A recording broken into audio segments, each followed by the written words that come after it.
Lena Hart didn't plan on vanishing. She was careful, methodical, a trained hiker with a sturdy pack and well-worn boots. At 29, Lena had summited glaciers in the Cascades and crossed lava beds in Hawaii. But that spring she chose something different: the emptiness of the Sand Hollow Desert. No crowds, no permits. Just her, the wind, and the heat. She left on a Friday morning in May, the kind of day where the sky feels endless and the horizon keeps its secrets. She waved goodbye to her cat-sitter neighbor in Moab, dropped a key through the mail slot, and drove 3 hours south toward the Copper Ridge trailhead. Her Karen old Subaru Outback was later found parked neatly at the lot, windows cracked just enough to release the heat. Nothing inside suggested she planned to be gone longer than a weekend. Lena told coworkers she needed a reset, a little silence. She'd recently quit a job at a biotech startup in Salt Lake, moved to Moab for solitude, and had been spending her days cataloging desert flora for a local nonprofit. She wasn't running away, at least not in the obvious sense, but friends said she'd grown more reflective lately. Private, focused. She spoke often about dreams, about old places that seemed to call to her. The Sand Hollow Loop had always been on her list. She'd mentioned it months earlier. The area had once hosted mining routes, cattle trails, even rumors of an old homestead tucked into the bluffs. The terrain wasn't considered dangerous, just vast, dry, and disorienting if you weren't careful. And Lena was careful. She packed light but smart. Water, backup maps, a satellite beacon, and a weatherproof journal she carried on every solo trip. Her last confirmed sighting came at 10:12 a.m. at a gas station on Route 89. She bought trail mix, filled her water jugs, and chatted briefly with the cashier. She said she'd be back Sunday night. Then she was gone. No distress call, no last ping, no tire tracks heading back, just her car baking in the heat and a trailhead sign slowly eroding in the wind. Lena Hart stepped into the desert and never stepped back out. She texted Chloe at 8:43 a.m., just one message, no photo. Heading out now, Copper Ridge to the Loop, we'll check in Sunday. It was enough to mark her intent, but not enough to help when things went quiet. The Copper Ridge Loop was a 22-mile figure-8 trail, skirting ridgelines and dry washes. It weaved past petrified dunes, then dipped into canyons that hadn't seen water in years. But the real point of interest wasn't the terrain. It was what lay just beyond it. Locals called it the homestead, the skeletal remains of a cabin that once belonged to a reclusive prospector in the 1930s. No road reached it. No trail pointed to it, but hikers whispered about it like a rite of passage. If you made it that far, you took a picture. If you were brave, you stepped inside. Lena's notes, later recovered from her apartment, mentioned the cabin more than once. Drawings, coordinates, a single line. What's buried doesn't always stay buried. She planned to hike Clockwise Canyon first, Ridge second. Smart, considering the heat. It meant she'd be in shade early and catch wind on the climb out, a classic desert strategy. She was supposed to make camp somewhere near Iron Gulch, a dry riverbed that carved through red stone like a scar, then push through to the homestead on day 2. It wasn't reckless, it was textbook planning. Even her gear list, scribbled in neat handwriting, reflected confidence. Iodine tablets, flare, 2 lighters, 10 miles per day max. But something happened. Somewhere between that first mile and the expected camp, the trail stopped telling its story. When search teams retraced her planned loop, they found exactly one set of tracks leading southwest along the wash. No return prints, no detours, no signs of wildlife, violence, or panic. Just a steady pace along the canyon floor, then nothing. Her satellite beacon had never been activated. Her GPS watch, if she wore it, was never recovered. The desert had swallowed her without a sound. And though the trail was marked on every local map, no one knew exactly where the homestead stood. Some said it burned down decades ago. Others swore it still stood, hidden in a draw you'd only find if you weren't looking for it. Lena had been looking. Sunday night came and went. No message, no check-in.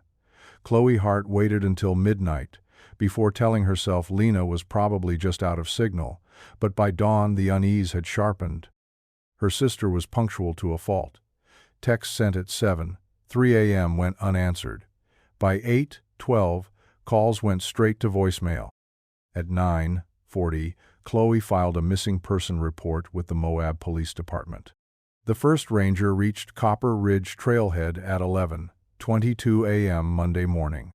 Lena's Subaru was still parked exactly where it should be, tucked under a dying juniper, its paint already collecting a layer of red dust. There were no signs of forced entry, no broken glass, no blood. Her phone was gone. So was her pack. But everything else was untouched: trail maps in the console, a pair of backup hiking boots in the trunk, and a reusable coffee mug, still half full, resting in the cup holder. It was like she'd stepped out to stretch and never returned. A tow truck was called, but the Rangers decided to leave the car for now. They didn't want to risk contaminating what could turn into a crime scene. Instead, they expanded the perimeter, checked registration logs, cross-referenced satellite data. But there were no pings, no recent drone footage, no hikers who'd passed her. The area was remote, far off the usual tourist path. By Tuesday afternoon, the official search began. Helicopters swept the canyons. Volunteers on ATVs scoured dry washes. Canine units were flown in from Salt Lake, but the winds made scent trails useless. Lena's file was upgraded from overdue hiker to active search priority. But the phrase no one wanted to say hung heavy in the air. She should have been found by now. Chloe arrived at the site that evening. She didn't speak as Rangers walked her through the timeline. She just stared at the Subaru, eyes fixed on the dent in the bumper she and Lena had laughed about months earlier. It had felt so meaningless then. Now it was the only thing left behind. The desert was quiet that night. No wind, no animals, just stillness. And the growing sense that Lena hadn't just gotten lost, she had vanished. The first clear clue came at sunrise on Wednesday. A search volunteer, combing the canyon floor on foot, called it in quietly. Footprints. A single trail of them, leading away from the trailhead and into the wash. They were Lena's size. Boot tread matched the brand. Chloe confirmed Lena always used Merrell Moabs, worn from years of use. The prints were crisp at first, pressed into soft sand. No dragging, no hesitation. Just a steady walk southeast toward Iron Gulch. That part made sense. It followed the route she had planned. But after a mile and a half, the tracks shifted. The wash narrowed into a deeper canyon, more shadow than light. The footprints grew lighter, less defined. At one point, they crossed a cluster of slick rock, where no impressions could be made. The team marked the last clear step with a flag. After that, nothing. They circled outward in a spiral, brushing away dust, checking for broken twigs, disturbed soil, anything. But the canyon offered nothing in return. No gear, no clothing, no water bottles or wrappers, just more dust, more heat. The oddest part was how alone the tracks were. No sign of a second person, no prints from animals, not even snakes or lizards crossing her path. Just Lena, heading deeper into the desert, like the land had opened a door just for her. Later that afternoon, one ranger hiked up a nearby ridge, hoping for a better view. He stood there for 10 minutes, scanning the horizon through binoculars. He saw no movement, no glint of gear or tent fabric. But he did see something else far off, nearly invisible, a dark shape nestled near a bluff, like a roof that shouldn't be there. They marked the coordinates. It wasn't until later they realized the location was within range of the old homestead, but no one confirmed that right away. Because everyone was focused on the ground, on the tracks that had started strong and then simply faded into silence. They followed Lena's footprints until the desert decided she'd gone far enough. Then the ground refused to say more. And the searchers, one by one, fell quiet too. By Thursday, the search had expanded to include 2 helicopters, 4 dog teams, and over 30 volunteers. A command post was set up just off the main road, shaded by canvas tarps and buzzing with heat. Maps were pinned to plywood, sectors divided, shifts assigned, but every hour that passed made one thing clear: the desert wasn't giving anything back. For 6 days they searched. From sunrise to dusk, teams swept Iron Gulch and every finger canyon spilling off its spine. Drones mapped elevation changes. Infrared cameras scanned for body heat. The dogs, tongues lolling in the dry heat, paced between rocks and scrub, alert to scent but rarely signaling. They followed the wash, climbed the bluffs, circled the ridges. Nothing. Then on day 4, just before noon, a volunteer team radioed in. They had found something. It wasn't a body. It wasn't even conclusive. But it was something. A quarter-mile off trail, tucked between 2 boulders near a shallow, dry riverbed, they found a tent. Not collapsed, set up. Not buried visible. The door was zipped closed. Inside was Lena's sleeping pad, still rolled. A water bottle, empty.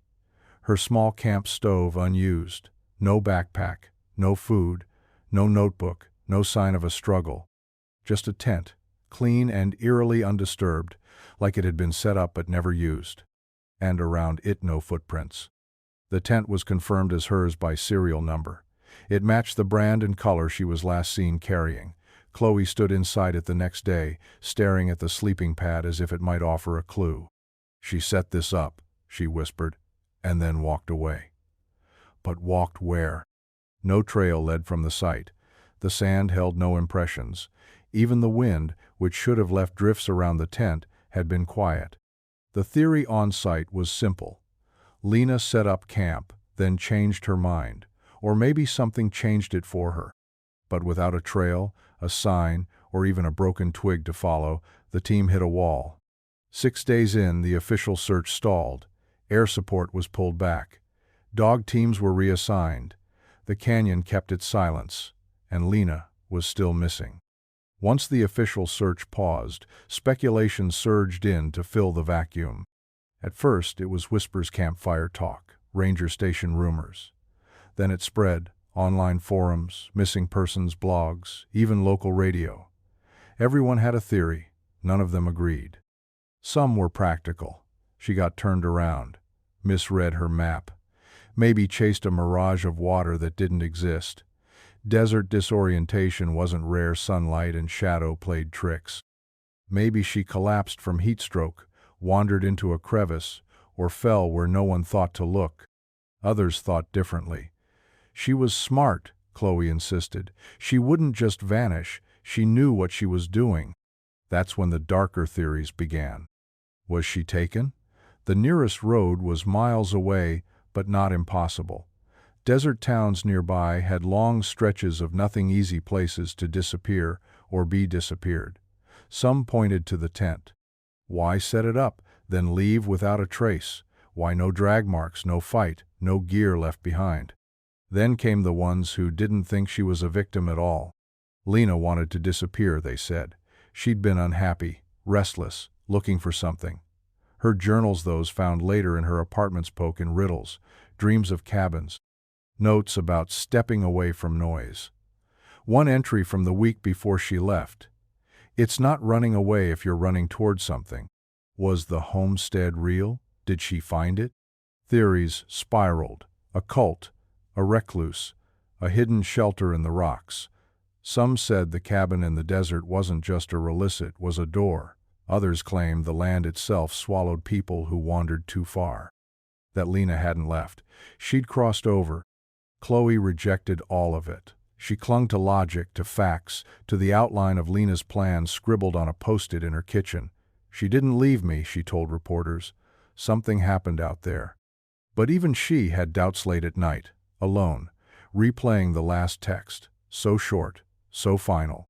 In the absence of answers, the story of Lena Hart stopped being a missing persons case. It became something else. An echo in the desert. A question no one could stop asking. And a mystery that refused to end. Lena Hart didn't leave much behind, but what she did leave painted a portrait more complex than anyone expected. In the days after the search stalled, Chloe returned to Lena's small one-bedroom apartment in Moab. It was clean, organized, not abandoned. Her bike was still chained to the stair rail. Her succulents watered. rent paid through the month. But on the kitchen table, stacked neatly under a smooth river stone, sat a series of journals. 5 in total. Black, weathered, cloth-bound. Some were filled front to back. Others only partially. What they revealed wasn't evidence, but it was something. Lena had been writing almost daily since February. Entry after entry oscillated between clear-headed self-reflection and cryptic, almost dreamlike prose. One page detailed a therapy session where she admitted feeling split between being seen and wanting to disappear. Another, dated March 14th, read only, "If I go, it has to be quiet. No witnesses. No return." Chloe read them all. Some parts stung a breakup Lena never talked about, the guilt over walking away from a career her family was proud of. But it wasn't the pain that stood out. It was the repetition.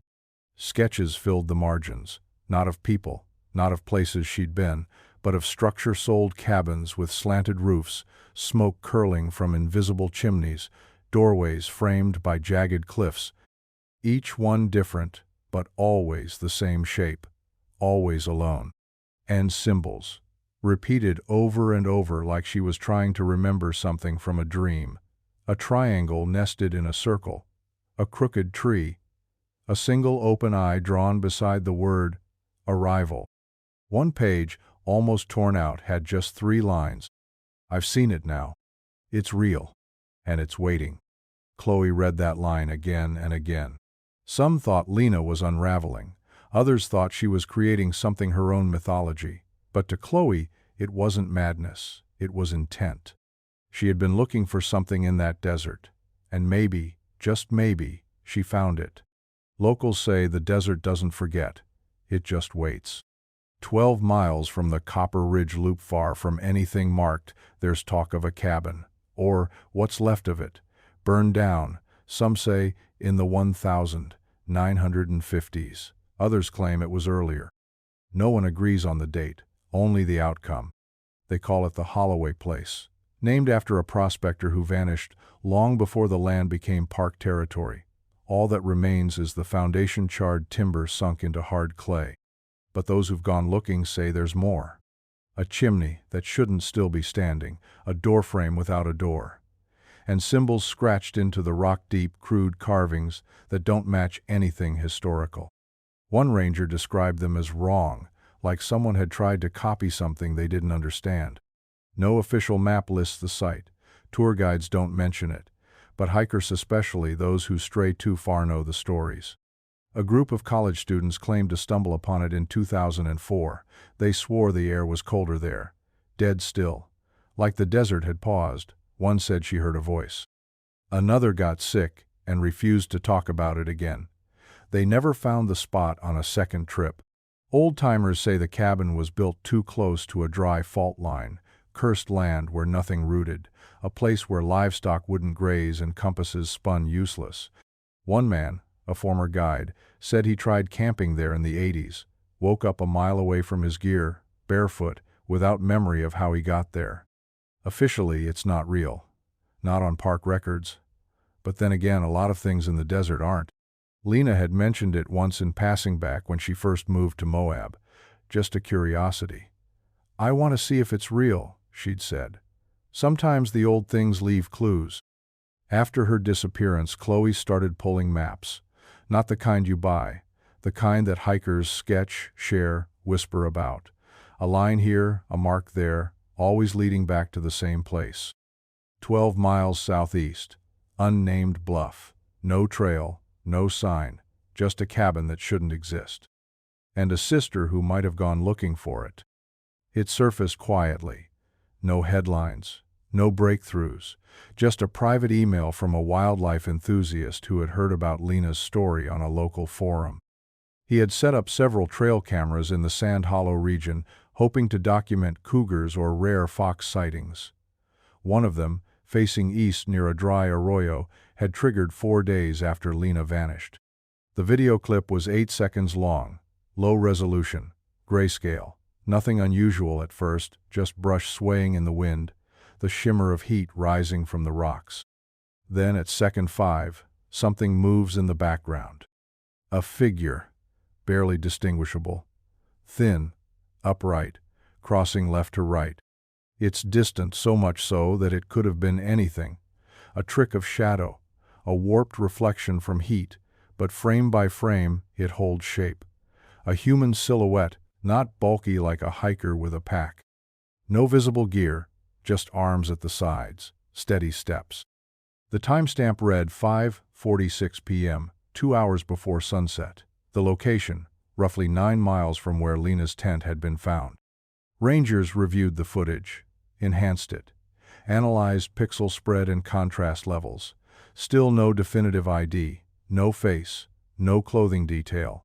The figure moved with a strange calm, neither in a hurry nor aimless, just walking, across barren earth that should have shown nothing at all. Some dismissed it outright, a heat mirage, a glitch, an animal distorted by the lens. Others weren't so sure. Chloe watched it over and over. She said it was the posture, the tilt of the head. "It's how Lena moved when she was thinking," she whispered. "Not lost, just processing." But there was no follow-up footage, no prints near the camera, no secondary sighting. Just static, then silence. The footage was logged, filed, and quietly forgotten by most. Except for Chloe. She said it looked like someone who had found something and didn't want to be found. By August, the dust had settled. The Rangers packed up their grids, helicopters were reassigned. The tents came down, funding dried up. The search was officially suspended pending new evidence. Lena's name faded from rotation, replaced by newer emergencies, flash floods, injured climbers, lost tourists. The desert moved on, as it always does. Her car was towed and returned to Chloe. The journals were boxed up. The trailhead sign was replaced with a fresh new font, brighter colors, as if that might erase the shadow of what had happened just beyond it. No remains, no gear, no conclusive trace. Lena Hart became another name on a list no one wants to read aloud. Unsolved, still missing, a desert mystery. Her story turned into a cautionary tale whispered by rangers to new hikers. Don't go off trail, don't underestimate the heat, always check in. Some even mentioned the cabin butt only in half jokes. Only when the sun was up. Chloe kept the case alive for a while. She built a website, posted updates, filed open records requests. But after the 1-year mark, even her voice began to falter. Not from lack of love, but exhaustion. Time erodes even the sharpest grief. Locals claimed they still heard things sometimes. A voice on the wind, a flicker of red near the bluffs. One camper swore she saw a woman watching her from a ridge at dusk, but she never came closer. The land swallowed Lena, slowly, without spectacle, as if it had always been waiting. And somewhere out there, under sunburnt rock and endless sky, her story settled into the silence. Waiting. It didn't happen all at once. The stories came slowly, strange, scattered, and always second-hand. But over the years a pattern started to form. Campers near Copper Ridge began reporting odd things, a flicker of movement at the edge of their vision, the feeling of being watched.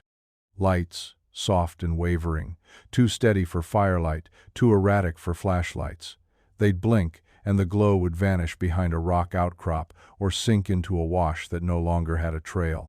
Some heard sound slow humming, almost melodic. Others swore they heard footsteps crunching gravel behind them at night, only to find nothing when they turned. A few claimed to hear a woman's voice whispering their names. Not yelling, not crying, just whispering. The most persistent rumor was the woman in red. Hikers said she appeared near dusk, distant, still, standing on ridges that didn't have trails, wearing something the color of clay dust and firelight. She never approached, never waved. Just stood there, unmoving, until you looked away and she was gone. At first rangers dismissed it. Desert light plays tricks, isolation makes minds wander. But the stories kept coming. Different people, different years, always the same details. One man, a photographer, camped alone near Iron Gulch in 2017.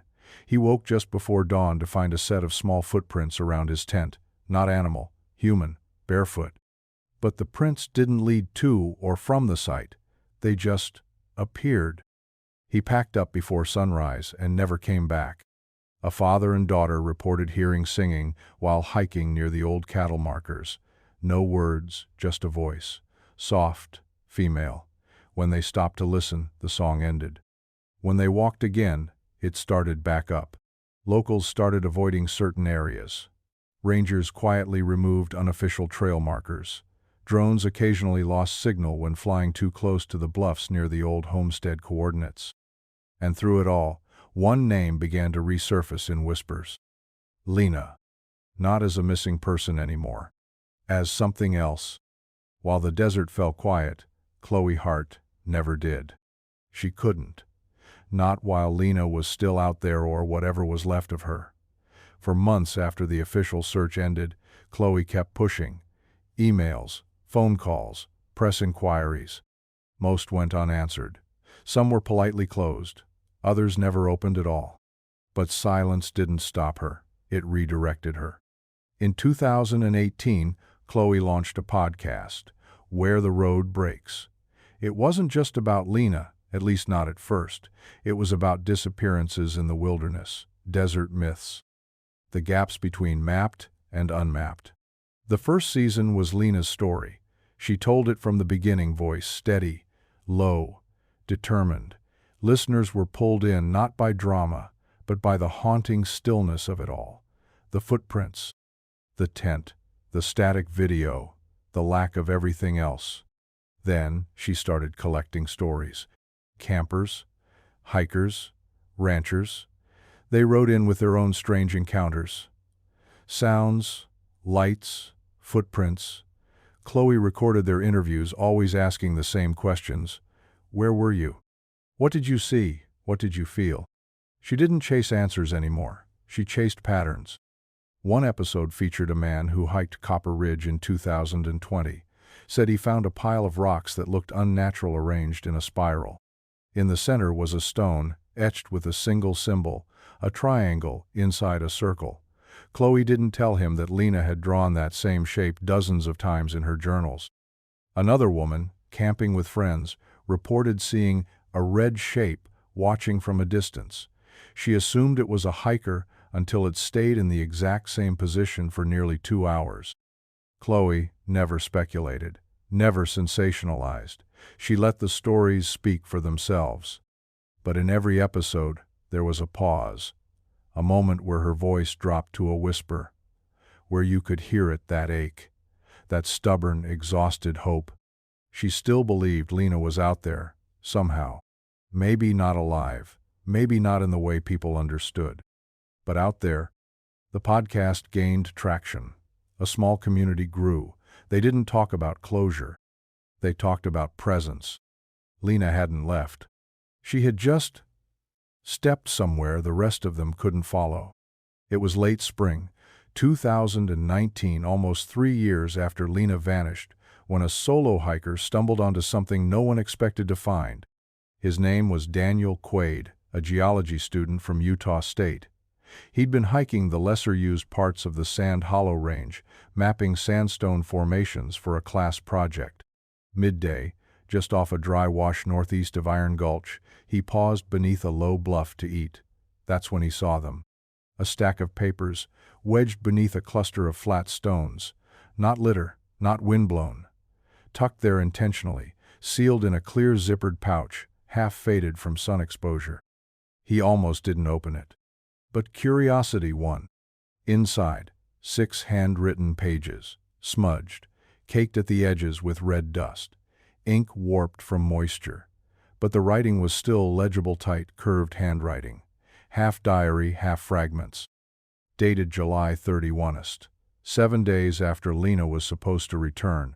Chloe received the call a week later. She met with Daniel in person, holding the bag with gloved hands, heart pounding as she read the first line. I don't know. Time doesn't work here. The entries were erratic. Some described the terrain, others read like dream sequences. Mentions of waking up in different places than where she'd fallen asleep. Strange noises in the rocks. The sense that something was watching but always out of sight. One passage stood out. I see the cabin at night. It's never in the same place. Sometimes the chimney smokes. Sometimes the door is open, but I don't walk toward it. I don't think you come back if you do." Chloe recognized the handwriting immediately. It matched Lena's journals from Moab. Forensics later confirmed it. There were no footprints nearby, no other signs of human presence. Just the pouch, half buried, half forgotten, as if someone had left it there for someone else to find, or as a marker, in case she didn't come back. The park didn't reopen the case. But Chloe did. She re-released the podcast with a new season, The Lost Pages. And quietly, in the background, something began to stir. By 2020, the air above Sand Hollow was no longer empty. A small but growing community of drone hobbyists had turned their attention to the desert, part curiosity, part obsession. They weren't professionals, just weekend explorers with high-res cameras and too much time. What started as a pastime became something more. They were drawn in by Lena's story. After the Lost Pages season aired, the online forums lit up. Topographic sleuths, retired engineers, amateur cartographers, they all wanted to find the cabin, not just because of the mystery, but because no one else had. Maps were scanned and overlaid, historical documents were shared and dissected, old mining records, prospector journals, rumors from the 1940s, a handful of blurry black and white photos showing something that might have been a structure long since gone, or never truly there. Then came the drones. They launched from trailheads, from remote pull-offs, from trucks parked on dirt roads miles from pavement. Pilots used high-altitude flyovers, low ridge crawls, and thermal imaging. The footage poured in hours of rocky ridgelines, brush patterns, heat anomalies. Most of it was nothing, just miles of empty terrain. But every so often, there was something. A corner of roofline peeking from scrub. A shadow cast by something too square to be natural. A glint glass, maybe just at the edge of a sun-bleached slope. And then, gone. No coordinates ever gave the same result twice. The desert, it seemed, didn't want to be mapped. Still, the drone footage found its way to Chloe. She watched frame after frame, looking for anything familiar, and in one clip faint, half obscured by glare, was a flicker of red, a figure, a pause. It stood still for exactly 3 frames, far too smooth for a bird, too upright for an animal, and then it wasn't there. The pilot didn't even notice it live. It was only when scrubbing through playback that he caught it. He uploaded it with the caption, "Sand Hollow Anomaly, 6:37 p.m., possible visual." Chloe didn't share it on the podcast. Not yet. She watched it, then rewound it, again and again. Because she wasn't asking if it was Lena. She was asking why it had been standing so still. It was an old model mid-range drone, nothing special, launched by a retired postal worker named Glenn Shaw, who'd taken up aerial mapping after his son introduced him to a YouTube channel about desert mysteries. Glenn wasn't searching for Lena. He was just looking for erosion patterns near a wash that barely showed on modern maps. But what he captured shifted everything. The footage showed a dry channel bending sharply between 2 bluffs. Just before the curve, a shape barely visible jutted from the ground at an angle, weather-worn, splintered, partially buried in silt. A trail marker. Old and broken, it leaned sideways, its painted face long since erased by wind and sun.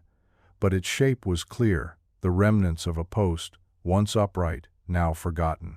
Glenn posted the coordinates online, tagging it, "Unmarked Trail, Sand Hollow South Wash." Someone forwarded it to Chloe. She recognized the area. It was close to a cluster of speculative pins. Drone pilots had been circling for months. A space between mapped routes, mentioned in no official documents. Chloe didn't hesitate. She hiked in with 2 volunteers from her podcast audience, both experienced backcountry navigators. They left at dawn, crossed the canyon, and reached the site by midday. The marker was real, buried deeper than the video suggested. Wooden, with 2 nail holes where a sign had once been attached. No other man-made objects nearby. No recent footprints. Just one path, narrow and sunken, winding westward through the sandstone. They followed it.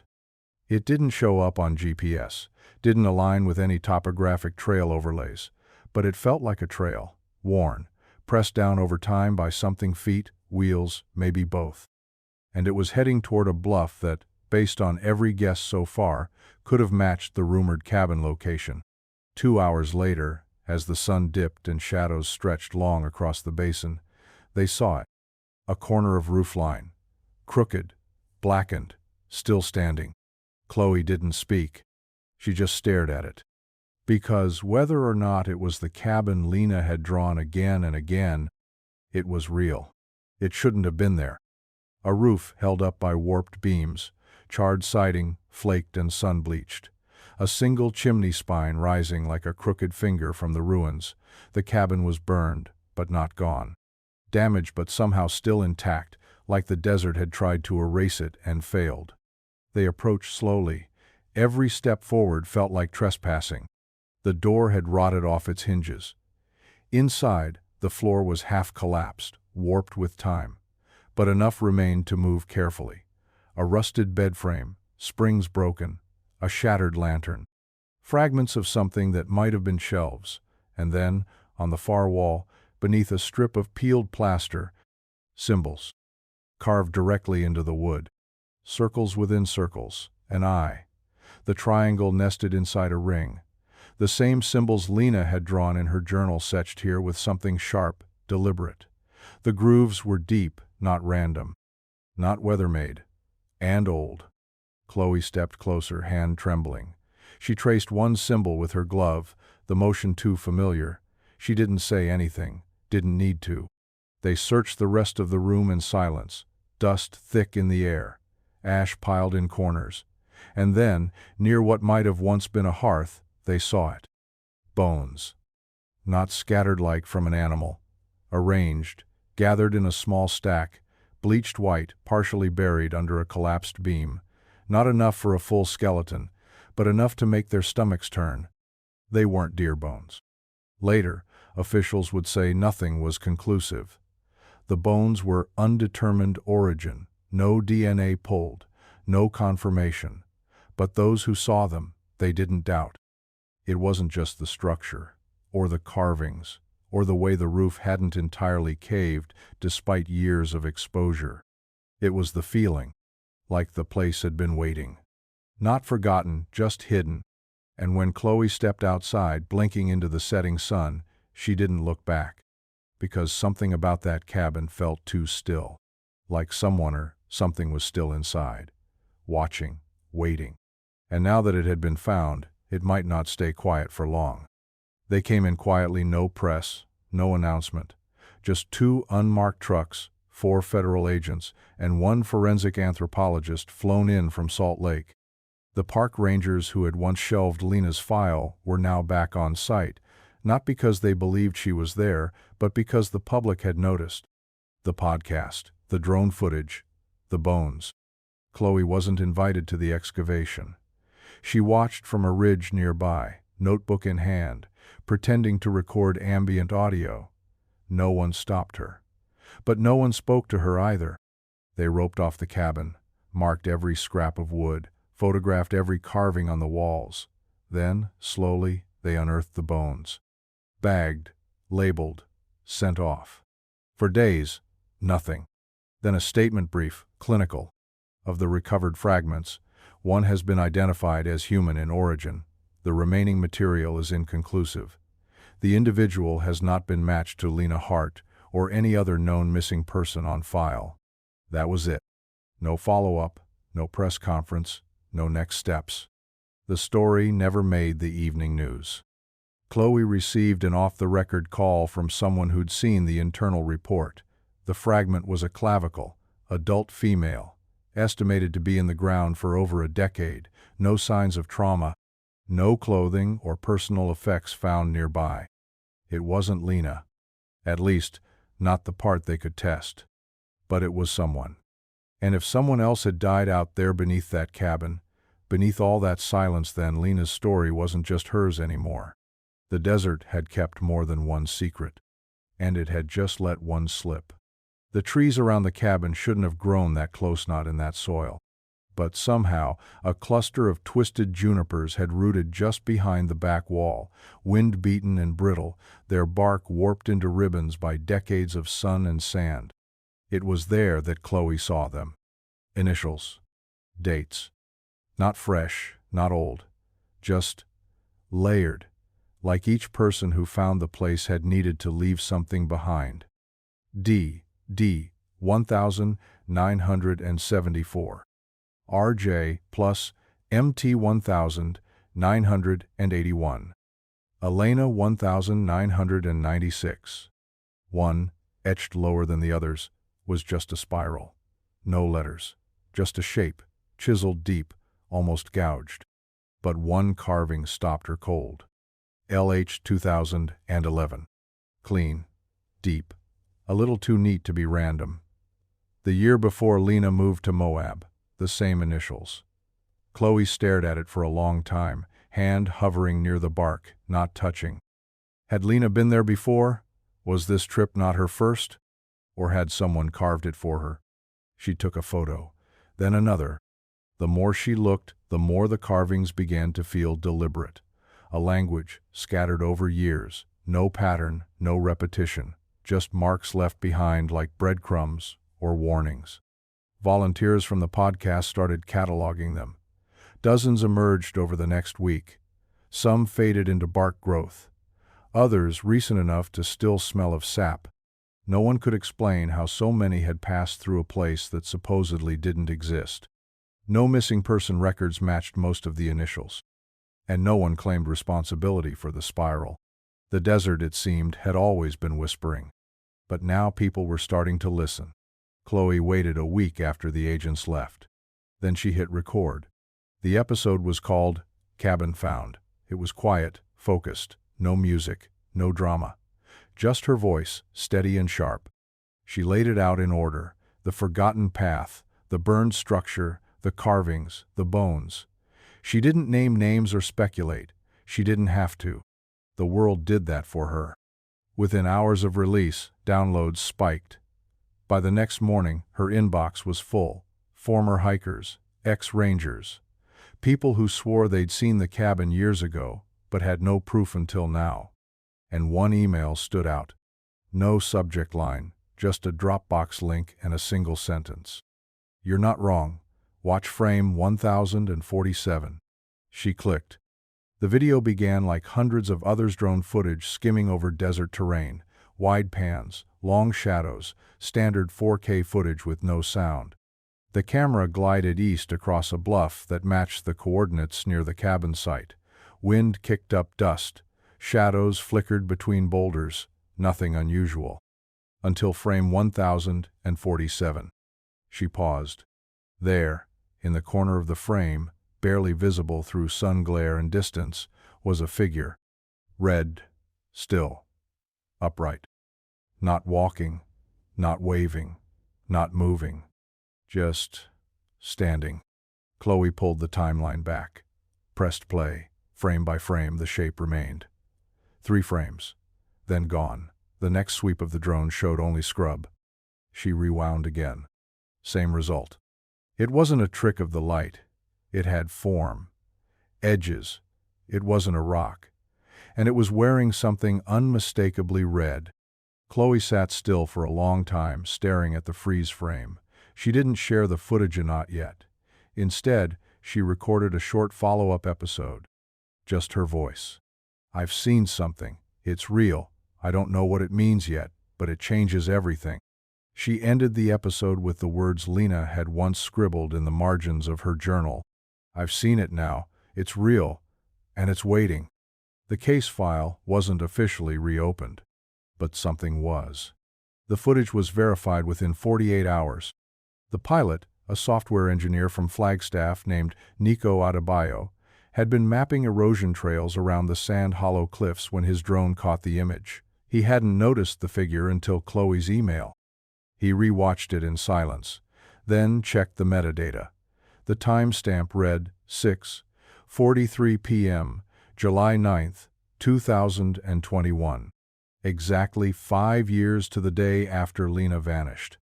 Nico uploaded the full video to a private cloud for Chloe.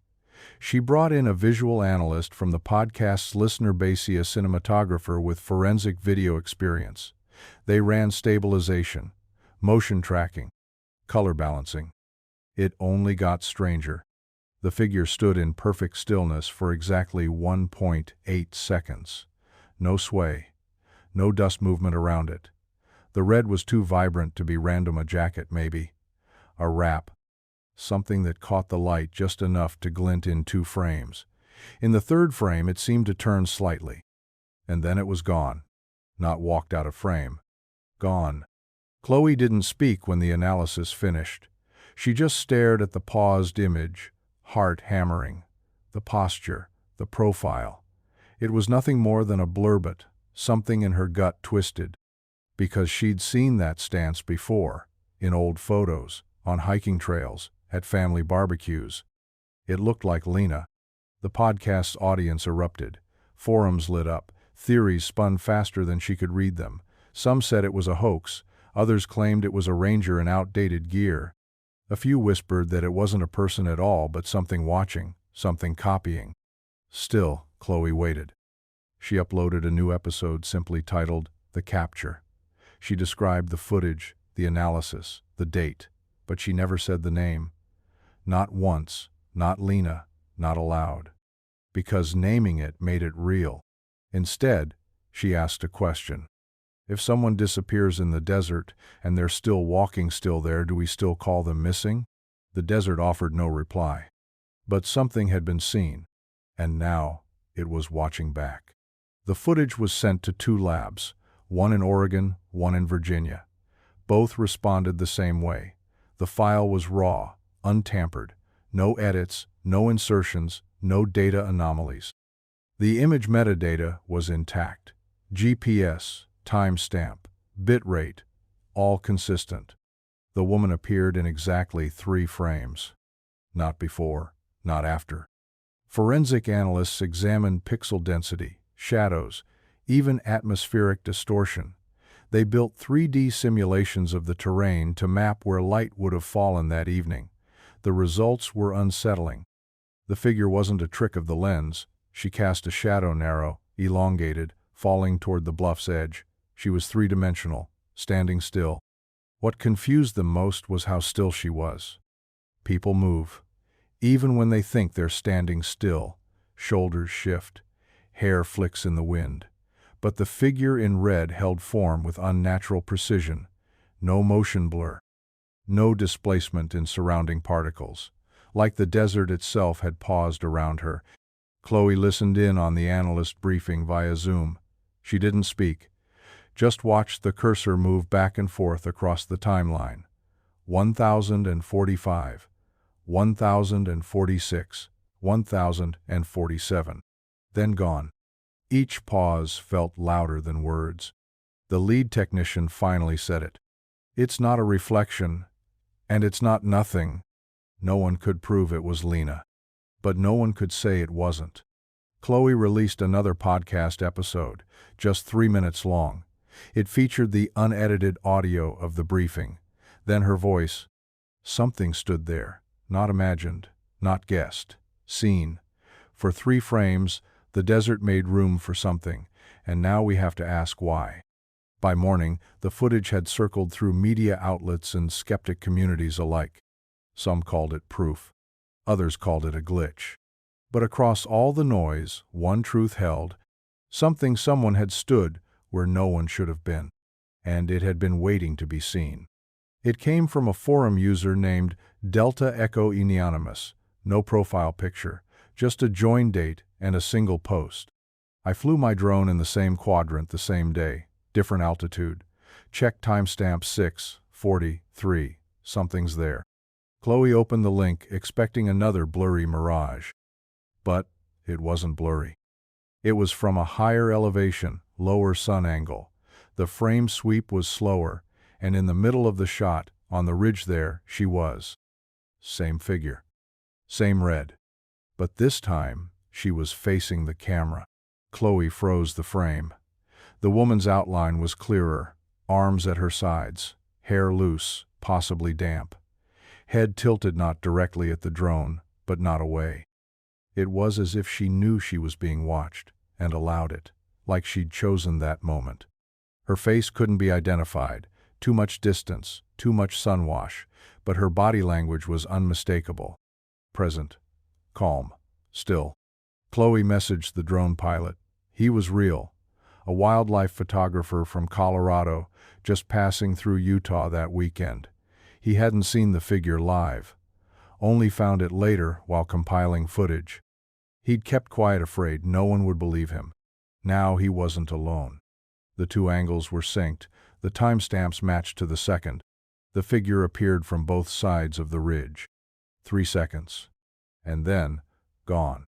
Not moved, not walked away, just not there anymore. The odds of two drones capturing the same unexplained figure from different angles at the exact same moment were infinitesimal, unless it had wanted to be seen. Chloe didn't speak publicly about the second angle right away. She needed to sit with it, needed to ask the question no one wanted to say out loud. If this was Lena, what had she become? Because whoever or whatever stood on that ridge was no longer lost. She was exactly where she meant to be. And she had turned to face the camera. The internet didn't wait. Within hours of the second drone angle going public, theories ignited like dry brush in desert wind. Message boards, podcasts, amateur investigators, everyone wanted to claim a piece of the mystery. And with every frame dissected, the question grew louder. Was Lena alive? Some argued yes. The figure's build matched. The clothing, though indistinct, showed red, the same color Lena was last seen wearing. She looked healthy, upright. A survivor who had gone off-grid and stayed there. But others weren't convinced. Too clean, one user posted. Too cinematic. Perfect angle, perfect light. It feels planned. They pointed to the timing, the footage surfacing exactly 5 years after Lena's disappearance. They questioned Chloe's involvement. Some suggested the podcast had staged the entire thing for clout.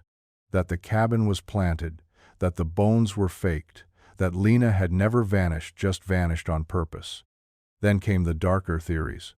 She wasn't Lena anymore. She was something else. The cabin wasn't just a ruin, it was a place people entered, and sometimes they didn't come back the same. The symbols, the spiral, the journal fragments.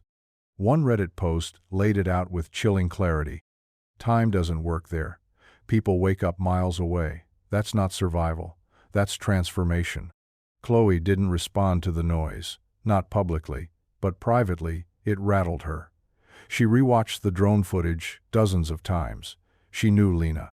She knew her posture, her shape, the way she shifted her weight when standing still. And in those frames, that's what she saw. Not a hoax. Not a stranger. Not a monster. Her sister. But still something was wrong. Because if Lena had survived, she hadn't called, hadn't come back, hadn't left a note, she'd just appeared. Once. For 3 seconds. And then vanished again. They went back on a Tuesday. Chloe, 2 volunteers from the podcast, and a documentary crew who'd been following the case for over a year. The sun was low, the air sharp with dust. This time, they brought tools. The cabin hadn't changed, still burned, still half-standing, still too silent for comfort. They searched slowly. This wasn't for show. They weren't filming yet. Chloe moved with intent, brushing ash from old beams, lifting panels, checking every nailhead for signs of movement.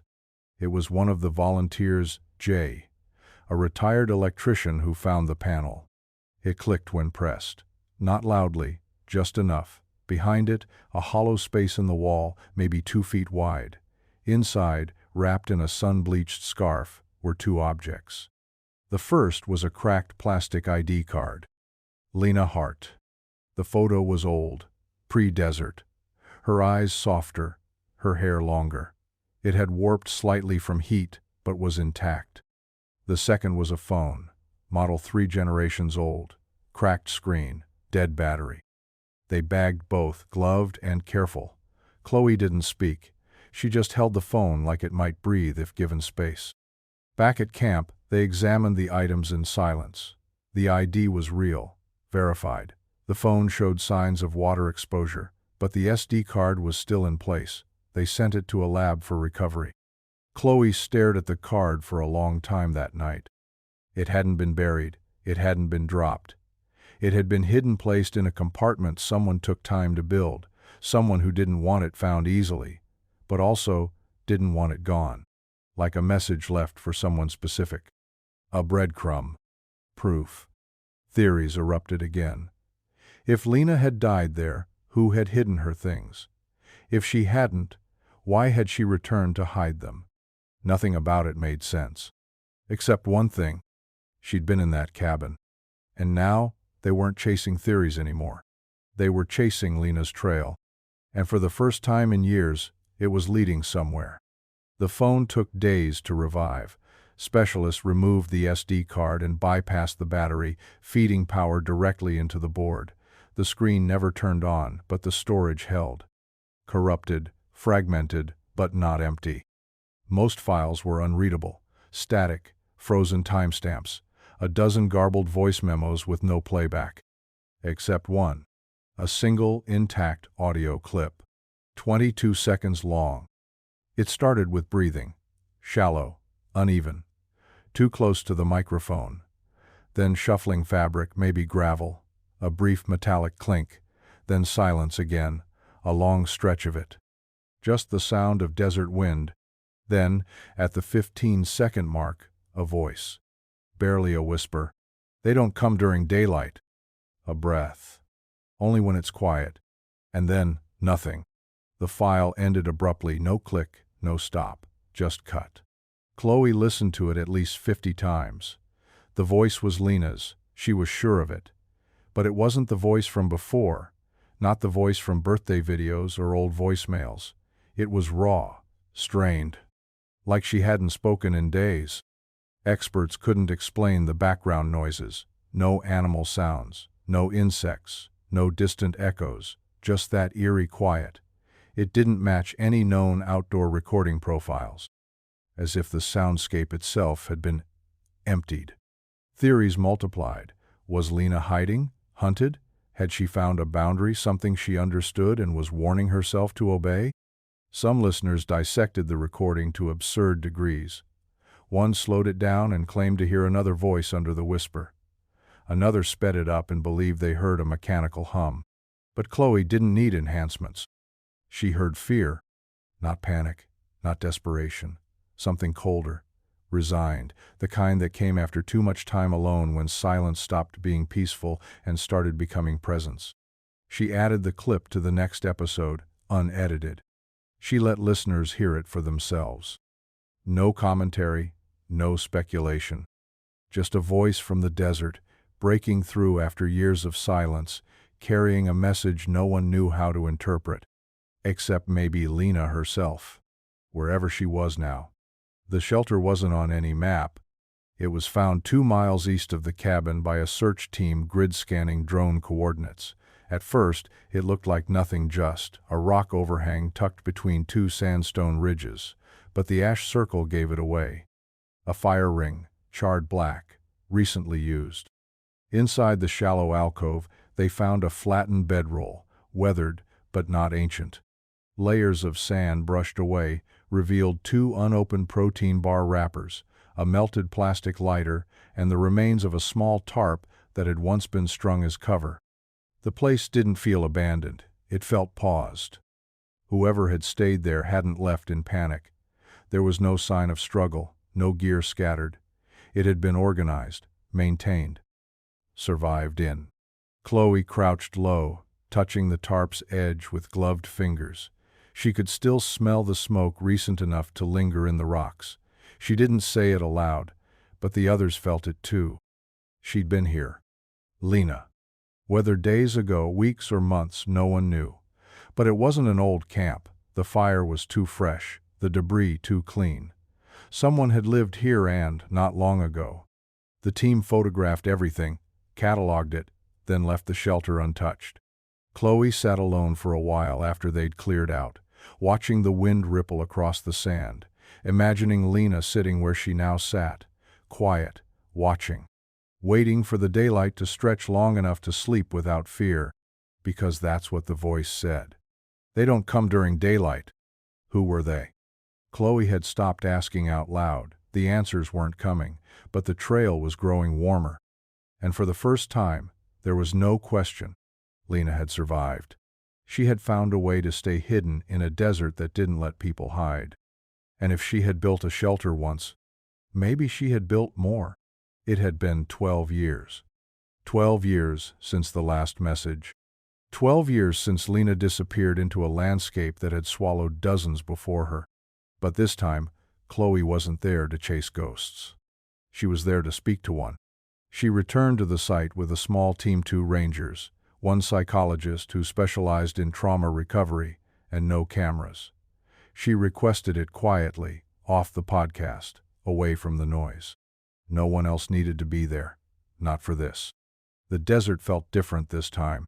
Not darker, not lighter, just aware. The cabin stood the same, burned but still upright, the way it had been since the first discovery. Its walls groaned with the same heat-warped wood. The carvings remained untouched. The spiral still etched deep into the rear beam. Chloe stepped inside, slowly. She left no equipment, no questions. Just a single envelope on the old hearth, wrapped in weather-sealed plastic. Inside was a handwritten note. Lena, if you're still out here, it's okay to come back. No questions. Just come home, I'm still here. She placed it gently. Next to it, she left a sweater faded red, one Lena used to wear on cold hikes. It still smelled faintly of lavender and sunblock. Something safe, something real. Then she stepped outside and sat beneath the tree where LH 2011 was carved. She didn't cry, she didn't speak. She just waited. Not for hours. Just long enough. Then she stood and left. No one followed. No one chased. Because if Lena was still alive, if she was more than flickers in drone footage and whispers in wind, then maybe what she needed most was silence. And the permission to break it. It came 3 weeks later. Same time of day. Same sun angle. Different pilot. A geology student from Nevada had launched his drone from a nearby ridge, hoping to catch footage of heat fractures in the canyon floor. He wasn't even aware of Lena's story. He was testing thermal imaging, experimenting with overlays. What he captured wasn't heat. It was motion. At 6:41 p.m., the drone banked left, sweeping over the cabin clearing. For a second, nothing moved. Then, a figure burst from behind the structure. Running. Fast, not stumbling, not disoriented, purposeful. Clad in red. The drone followed, shaky at first, then sharper as the AI auto-locked on the subject. The runner didn't look back. Just sprinted east away from the cabin, toward the empty ridges where the shelter had once stood. The video lasted 22 seconds before the drone lost sight. But this time, there were more than 3 frames. It wasn't a flicker, it wasn't a blur. It was someone, alive, moving, real. Authorities were notified immediately. Rangers combed the area within hours. They found nothing. No tracks, no clothing, no shelter, as if the runner had vanished into rock. But Chloe knew. It wasn't a mistake. It wasn't an echo. It was Lena. Not walking, not still, running. Not from something, but toward something, something only she could see. The footage was enough to restart the search. This time, they brought thermal drones, motion sensors, tracking dogs, the full effort that hadn't been seen since the week Lena vanished. But it wasn't just her they were looking for now. Because a ranger noticed something the others missed. Footprints. Half buried in loose shale near the eastern ridge, caught by chance in early morning light. 2 distinct sets. One larger, likely adult female, consistent with trail runners. The other, smaller, much smaller, barefoot. Light steps that weaved in and out of the larger ones, as if walking alongside or following closely behind. At first, they thought it was an animal, but the spacing was too regular, the heel print too defined. It wasn't a coyote, it wasn't a deer. It was human. A child. They followed the trail for nearly a mile before it vanished into rock. No more prints, no more signs, just flat stone and the endless expanse of sand and time. Speculation returned like floodwater. Had Lena found someone? Had someone found her? A lost child? A desert-born secret? Theories multiplied, each stranger than the last. Some said the cabin wasn't just a shelter, it was a gate. That it took things in and gave them back changed. That Lena hadn't been the first to survive there and wouldn't be the last. But no proof ever followed. No one else was captured in drone footage. No child was reported missing. No bones found, no clothing, no name to chase. Only footprints. 2 sets. Moving together. And for Chloe, it changed everything. She had come to find her sister. To bring her home. But now, she wasn't sure that was possible. Because Lena hadn't just stayed in the desert. She had made something of it. And whatever kept her there, whatever walked beside her now, wasn't meant to leave. The case was never closed. But it was never reopened either. There was no body, no ID, no confession, just fragments, a voice, a photo, a shadow in the canyon, and one envelope left on a hearth that never moved. Eventually, the rangers boarded up the cabin. Not for safety, for silence. Too many hikers had come looking. Too many had gone too far off trail. Too many had heard things in the wind they couldn't explain. Voices, whispers, names that didn't belong to anyone they knew. Some said the woman's voice called for Chloe, others said she called for someone named Ren or Elia, or sometimes just breathed, long and soft, like she was standing right behind them. Always during twilight, never during daylight. The podcast went quiet. Chloe stopped recording. She never made a final episode, just let it fade. Her inbox remained open. Every few months someone sent a blurry photo. A red figure on a ridge. A voice caught faintly on wind. None were confirmed, none were disproven. The desert, they said, had taken Lena. But that wasn't the truth. The truth was, she had become part of it. Something old, something watching. Not malevolent, not kind, just present. And still, when the wind moves just right over Copper Ridge, some say you can hear her. A whisper, a name, a reminder that not all who vanish are lost. And not all stories are meant to be solved. Some are meant to remain exactly as they are, waiting. This story was intense, but this story on the right-hand side is even more insane.